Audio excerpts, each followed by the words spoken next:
વિશ્વ ભારતી સંસ્થાન એના કરતા એવા માનનીય શ્રી ઉષાબેન ઉપાધ્યાય, આજના આપણા નિર્ણાયકો એવા કીર્તિદાબેન બ્રહ્મભટ્ટ, નિયતિબેન અંતાણી અને મારી સામે જે બેઠા છે એમાં તો જૂઈ મેળા સાથે અમારે ખાસો સંબંધ છે. ઘણા બધા બહેનો જૂઈ મેળાની સાથે જોડાયેલા છે એને હું મોટા ભાગે ઓળખું છું અને એ કદાચ અમને પણ ઓળખે છે. તો એવા ભાર્ગવીબેન છે, ગોપાલીબેન છે અને અમારે કોલેજના અધ્યાપકો, બહારથી કોલેજમાંથી જે અધ્યાપકો પધાર્યા છે અને આપ સૌ વિદ્યાર્થી મિત્રો જુદી જુદી કોલેજમાંથી આવ્યા છો સૌનું કોલેજના આચાર્ય તરીકે હાર્દિક સ્વાગત કરું છું. આમ તો વરસાદની મોસમ છે અને રમેશ પારેખે કીધું છે ને, આકળ બીકળ આંખ કાન વરસાદ ભીંજવે, હાલક ડોલક ભાનસાન વરસાદ ભીંજે. અને આગળ કહે છે અહીં આપણે બે અને વરસાદ ભીંજવે, મને ભીંજવે તું અને તને વરસાદ ભીંજવે.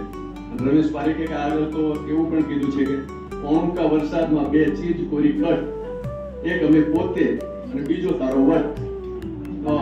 આવો વરસાદી માહોલ છે ને એમાં આ એક સરસ મજાના કાર્યક્રમનું આયોજન કર્યું છે અને એની ખાસ તો જે પ્રેરણા છે એમને ઉષાબેન પાસેથી મળી છે કે આવું કંઈક રાખીએ અને માત્ર અમારી કોલેજ નહીં પણ જુદી જુદી કોલેજ, અમદાવાદ, ગાંધીનગર ને આજુબાજુના વિસ્તારની જે કોલેજો છે એના વિદ્યાર્થીઓ એમાં સામેલ થાય, વિદ્યાર્થીઓ જોડાય અને એ કાવ્ય પઠન કરે. તો જુદી જુદી રીતે કઈ રીતે કાવ્ય પઠન થતું હોય છે, વિદ્યાર્થીઓમાં એ શક્તિ કઈ રીતે છે એની થોડી ખબર પડે અને સર્જનાત્મકતા તરફ આગળ વધે. તો એવો એક ઉદ્દેશ રાખીને અમે આ એક સરસ મજાના કાર્યક્રમનું આયોજન કર્યું છે. સાહેબે કીધું એમ કે અમારી સંસ્થા છે બહુ જૂની સંસ્થા છે, 105 વર્ષ થઈ ગયા આ સંસ્થા. મારા શબ્દોને કોઈ કહે એમ ખસવાનું, એટલું જ ઉતરવાનું કે ચડવાનું મને મંજૂર નથી. એક પણ અક્ષર એમ બોલીને ગામના મરદ લઈને લાંબા પગ કરીને તકીએ ટેકા દઈને ઉકા ગડગડાવે. કોક તો જાગો જગ જોયેલી નિંદ્રા જાગો. એમ બોલીને ગામની બાઈઓ જાહલ ડેલા ખટખટાવે. જાગવું જોરા ખાઈએ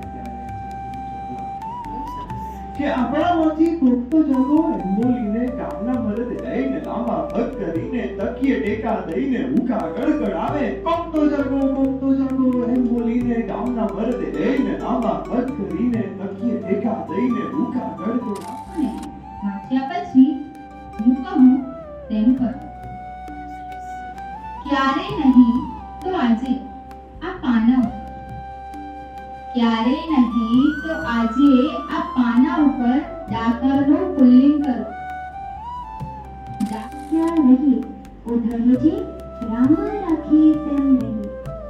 કોઈ દિન રહેવાને બાગ બગીચા, કોઈ દિન રહેવાને બાગ બગીચા, કોઈ દિન જંગલ રહી. ઉધમજી રામ રાખી તેમ રહી. કોઈ દિન સુવાને ગાદીને તકિયા, કોઈ દિન સુવાને ગાદીને. અને આકાશ બીજું કઈ નહીં, મોજા અને આ રાતને ખારાશ બીજું કઈ નહીં.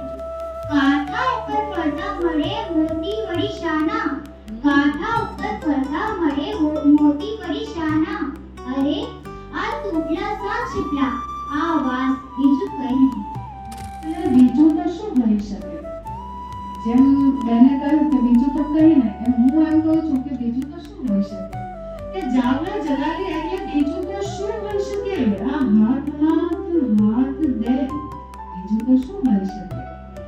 તો પ્રકૃતિની વાત આવે છે, આમ પ્રેમની વાત આવે છે. તમને બધાને વાહ કહેવાનું મન થયું ને? હા, તો આ છે કે કવિતા પાઠ જ્યારે આપણે કરતા હોઈએ, એ ભાવની ગોઠવણીમાં આવે હરે તો આપણે આ વાહ આ જેવા ઉદ્ગારો છે એ આપણે ભીતરથી આવતા હોય છે.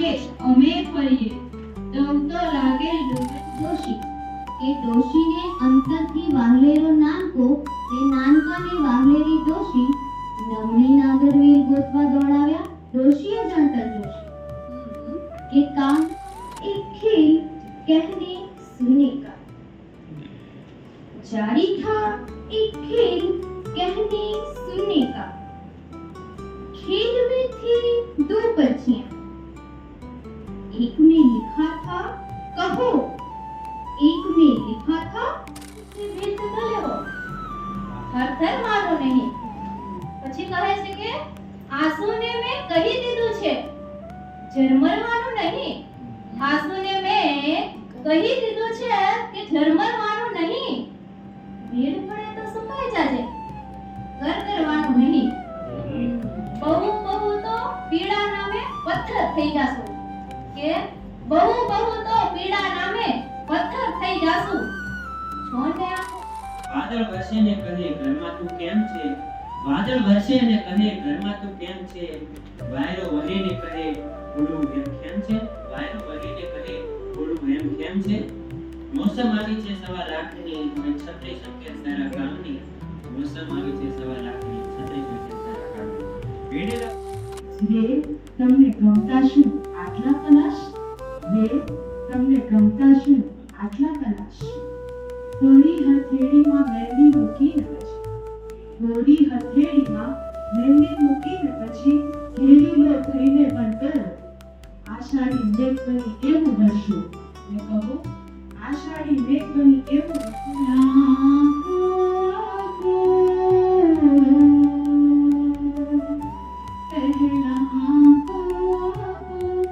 પછી પાંખો ને પછી છીનવેલો આકાશ રે થાને ગાતા સુઆતના પલાશ રે તમને ગમતા સુઆતના પલાશ નિવૃત્તિના પાંજરામાં લાગણીનું પંખી થઈ તો ક્યાં કરવાનો મને મંજૂર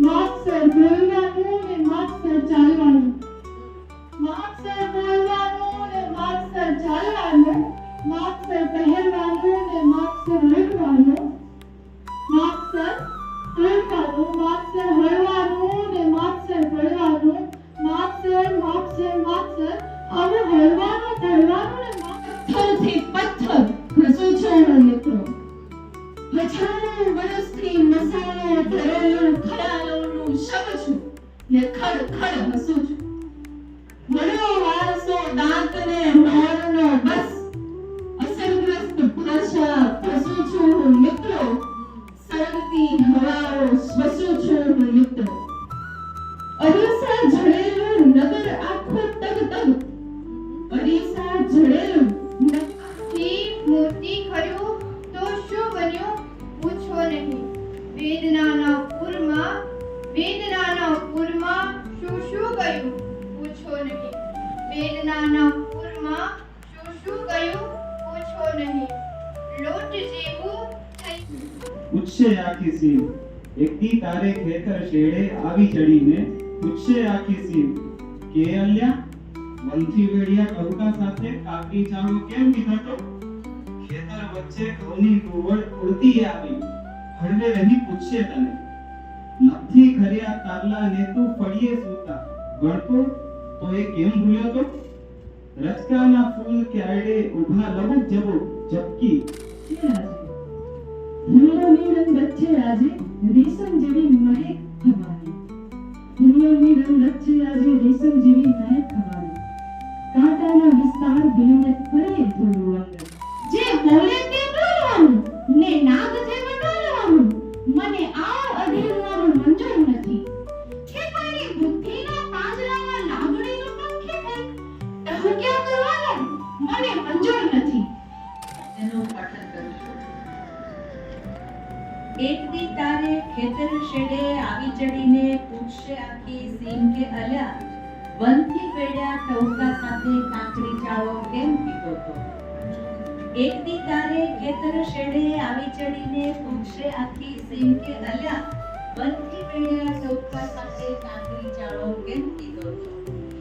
ખેતર વચ્ચે ઘઉંની કુવળ ઉડતી આવી પૂછશે તને હળવે રહી નવથી કર્યા તારલાને તું ફળીએ સુગા ગણતો તો એ કેમ ભૂલ્યો તો? ને રચકાના ફૂલ ક્યારે ઉગા લપુક ઝબુક ઝબકી તને પૂછશે અલ્યા વડવા વિના હિંચકા છોડી શહેરને માર્ગ કેમ ઉગ્યો તો? શહેરને માર્ગ કેમ ઉગ્યો તો? ને આપસી ઉતરી શેરીઓ સોપટ છમછમાછમ વહેતી નદી પૂછશે અલ્યા રંગો છોડી સાવ કોરો તું ચાર દિવાલે કેમ સૂતો તો? રંગો છોડી સાવ કોરો તું ચાર દિવાલે કેમ સૂતો તો? ને બાપના જેવું આપ જળુંબે તારલા મળ્યું રોજ માટે ને સાથમાં વલે ધોયેલા માના સાટલા જેવી લહેરતી હોય શહેરમાં જઈ કેમ બસ્યો તો? શહેરમાં જઈ કેમ બસ્યો તો? શહેરમાં જઈ કેમ બસ્યો તો?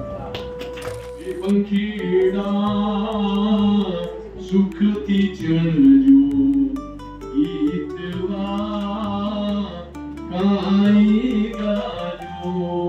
તો જો આમાં આખું મંદા ગાતા હોય મંદા ગલમાં એમ આમ મંદા ગાતા છે ને એનો કરુણ ભાવ એ કરુણ રસ છે. અને એનું બીજું છે એ પંખીની ઉપર પથરો એકતા એકી દીધો. કેટલું સરસ મજાનું એમ.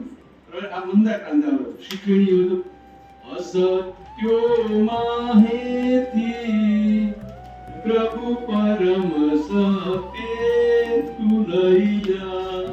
આખું શિખરીની એટલે શિખર ચડી પછી ઉતરતા હોય એ પ્રકારનું નાના નાનું અસત્યોમાં રહેતી પ્રભુ પરમ સત્ય તુલૈયા.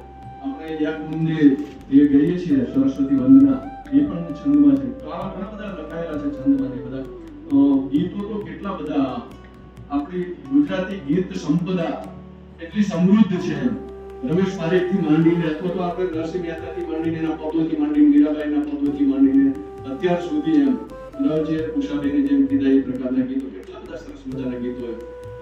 વર્ષાબેન સરસ ગાય છે પેલો સાંવરિયો રે મારો સાંવરિયો રમેશ પારેખ કેટલું સરસ ગીત છે. તમે બધા ઈંધના વીણવા બેતી મોરી સૈયરે સાંભળ્યું છે બરાબર? એ પણ ગીત છે. કોનું છે ખબર છે?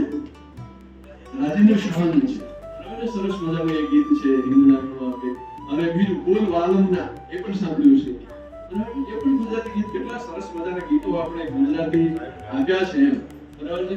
તો એટલા સરસ ગીતો એ અને એ રીતે ગવાયા છે બધા. જે ગઝલ છે એ પણ સરસ ગવાય છે બધે. તો એ પ્રકાર એક ખાલી હું તમને એક ઉદય ચંદ્રકાંતની ગઝલ છે એ સંભળાવું છું. વરસવું તો ધોધમાર નહીં તો નહીં. વરસવું તો ધોધમાર નહીં તો નહીં. મળવું તો બેશુમાર નહીં તો નહીં. લક્ષ 84 શું ફર્યા કરવાનું કે લક્ષ 84 શું ફર્યા કરવાનું. જવું તો હરદ્વાર નહીં તો નહીં. જવું તો હરદ્વાર નહીં તો નહીં. પળ પળ જીવતા રહેવું ને મરવું. પળ પળ જીવતા રહેવું ને મરવું. મરવું તો ગમકવાર નહીં તો નહીં. આડા અવળા નિશાન શું ચીંધવા કે આડા અવળા નિશાન શું ચીંધવા. તાકવું તો આર પાર નહીં તો નહીં. શોધવી શું ખામીઓ ડગલે ને પગલે.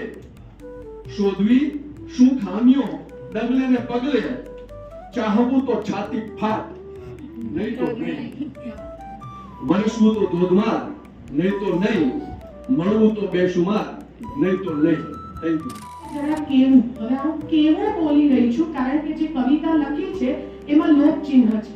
આપણે શું બોલીએ છીએ? કહેવું. પણ લોક ચિહ્ન છે એટલે પઠન એ રીતે થાય. મારે એટલું છે જરા તને કેવું. તારો વરસાદ ભલે વ્યાજ ઉપર આપે પણ કંઈ પણ ઉધાર નથી લેવું. બે વાર પણ છે તમે જુઓ. તારો વરસાદ ભલે વ્યાજ ઉપર આપે પણ કંઈ પણ ઉધાર નથી લેવું. આ બંને જગ્યાએ પણનો છે એ ભાવ બદલાવો જોઈએ. મારું એટલું છે તમે જરા કેવું. હવે જે આ એક પંક્તિ છે એ જોજો, આપણે ક્યાં ઉચ્ચારણમાં થોડો વરસાદ મને ભેટમાં તું આપે. થોડો, આ થોડો આપણા ભાવમાં પણ આવવો જોઈએ. થોડો વરસાદ તો થોડાનો અર્થ જ નથી. આ હંમેશા થોડું એટલે થોડું જ હોવું જોઈએ આપણા ભાવમાં, બરાબર? થોડો વરસાદ મને ભેટમાં તું આપે તો મેલું આકાશ જરા માંજું. હવે ફરી વાર સાંભળજો. તો મેલું આકાશ જરા માંજું. હવે હું તો વ્યાકરણની માણસું. તો મેલું આકાશ જરા માંજું. તો મેલું આકાશ જરા માંજું. હવે મેલું છે મેલન અને મેલું એટલે ગંદુ. હવે આ આપણે નક્કી કરવાનું છે કે મુકાઈ ગયેલું આકાશ માંજવું છે કે મલિન થઈ ગયેલું આકાશ માંજવું છે. તો આ જ્યારે તમે કાવ્ય પઠન કરતા હો ત્યારે આ એક ઉદાહરણ મને સૂચ્યું એટલે તમને આપ્યું. અને બહુ ગમતા રપા. વરસાદ નથી આંગળી મુકાય એવું નક્કી. આપણે જો કેટલી બધી આગાહીઓ થાય છે ને એમાં બહુ ઉચિત છે. વરસાદ નથી આંગળી મુકાય એવું નક્કી. કાલ એનું નામ હતું જળવંતી છાડ. કાલ એનું નામ હતું જળવંતી છાડ. જળવતી છાડ કરો તો અર્થ બદલાય. અનુસ્વાર નથી બોલ્યા તો અર્થ બદલાય છે. કાલ એનું નામ હતું જળવંતી છાડ. એક જળવંતી છાડ અને આજ એનું નામ સાવ ખાલી પ્રગટ. ખાલી અનુભવવાનું છે. જે ભર્યું ભાગરું હતું એ જાણે કે ખાલી થઈ ગયું. કાલ એનું નામ હશે વાંબ વાંબ ચક્કી. વાંબ વાંબ એટલે આટલું પહોળું કરો પુષ્કળ. કાલ એનું નામ હશે વાંબ વાંબ ચક્કી. હવે આ વિરુદ્ધ શબ્દ છે તો એ તમારા ઉચ્ચારણમાં પણ આવવો જોઈએ. અને ચક્કી છે કળ જો ને આખું, બરાબર? એટલે આ રીતે વરસાદ નથી આંગળી મુકાય તેવો નક્કી. તો આ હવે તમે બધા સમજ્યા હશો કે